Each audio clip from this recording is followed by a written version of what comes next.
అందరికీ నమస్కారం అండి. ఛానల్లోకి తిరిగి స్వాగతం. వృషభ రాశి జాతకులు మే మాసంలో 26వ తేదీ సోమవారం అండి. ఈ రోజున గతంలో చీకొట్టిన ఒక స్త్రీ కాళ్ల వద్దకు రాబోతుంది. వచ్చి ఏం చేస్తుంది, ఏం జరగబోతుంది, అయ్యో దేవుడా మా జీవితంలో మళ్ళీ ఏదైనా అశుభం కలగబోతుందా అంటూ బాధపడుతున్నారా? ఒకసారి ఈ వీడియో చూస్తే మీకే అర్థమవుతుంది. వీడియో నచ్చితే తప్పకుండా ఒక చిన్న లైక్ చేసి మమ్మల్ని సపోర్ట్ చేయండి. శ్రీ దుర్గాదేవి జ్యోతిషాలయం. మీరు ఎక్కడెక్కడో జ్యోతిష్యం చెప్పించుకొని నిరాశ చెంది ఉన్నారా? అయితే ఒక్కసారి గురువు గారికి ఫోన్ కాల్ చేయండి.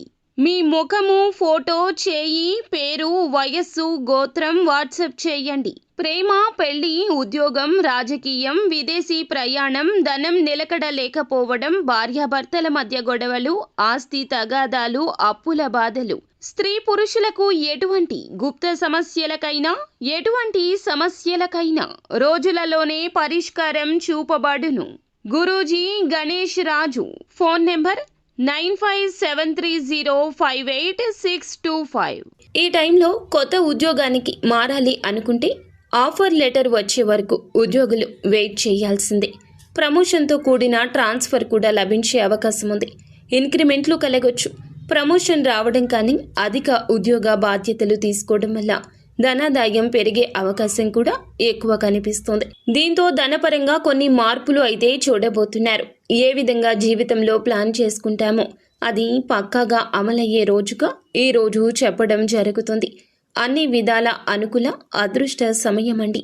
కోరుకున్న ప్రతిదీ కూడా సొంతమవుతుంది. ఆగిపోయిన పనులు పూర్తి చేస్తారు. వ్యాపార లావాదేవీలు సగంలో ఆగిపోయిన పనులు అభివృద్ధిని ఇస్తాయి. ఆర్థిక బలం పెరుగుతుంది. అయితే ఇకపోతే కోర్టు తగాదాల్లో ఉన్న మీకు సంబంధించిన భూముల్లో తిరిగి సొంతం కాబోతున్నాయి. అయితే రాబోయే రోజులు కూడా ఆర్థికంగా లాభపడబోతున్నారు. కొంతమంది వ్యక్తుల కారణంగా కొన్ని చేంజెస్ జీవితంలో కలగబోతున్నాయి. మీ యొక్క కొలీగ్స్కి సహాయం చేసిన కారణంగా ఈ రీజన్ వల్ల ఇప్పుడు వారు మీకు సపోర్ట్ చేస్తారు. అన్ని విధాలా మేము ఉన్నామంటూ అండగా ఉంటారు. దీనివల్ల ఆఫీసులో పెండింగ్లో ఉన్న పనులన్నీ కంప్లీట్ చేసుకుని పై అధికారుల వద్ద మెప్పును పొందుకోబోతున్నారు. ఫ్యామిలీతో క్వాలిటీ సమయాన్ని స్పెండ్ చేస్తారు. వారు హ్యాపీగా ఉంటారు. పుణ్యక్షేత్ర సందర్శన కూడా చేసే అవకాశము లేకపోలేదు. విలువైన వస్తువుల విషయంలో కాస్త జాగ్రత్తగా ఉండండి. జ్యోతిష పండితుల అంచనా ప్రకారం ఏమిటంటే ఈ రోజున ఒక స్త్రీ మీ కాళ్ల వద్దకు చేరుకుంటుంది.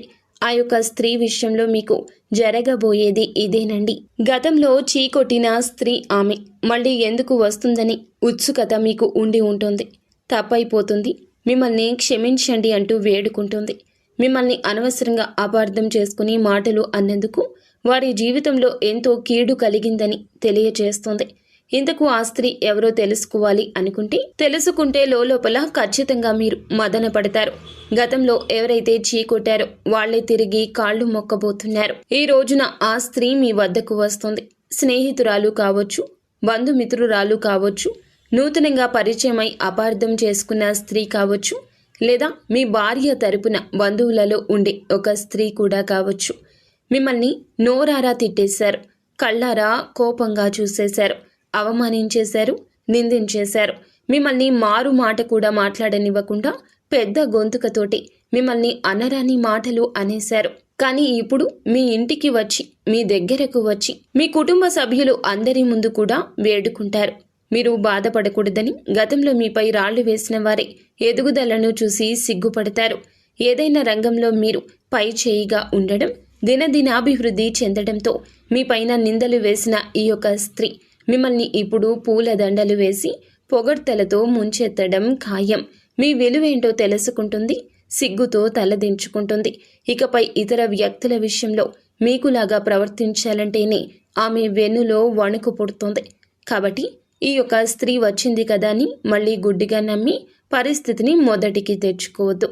నిత్యం శివారాధన చేసుకుంటూ తోచిన సాయాన్ని పేదలకు చేస్తూ మీ యొక్క జీవితంలో మంచి ఉన్నత స్థితికి చేరుకునే ప్రయత్నాలు తప్పక చేయండి. అంతా మంచి జరుగుతుంది.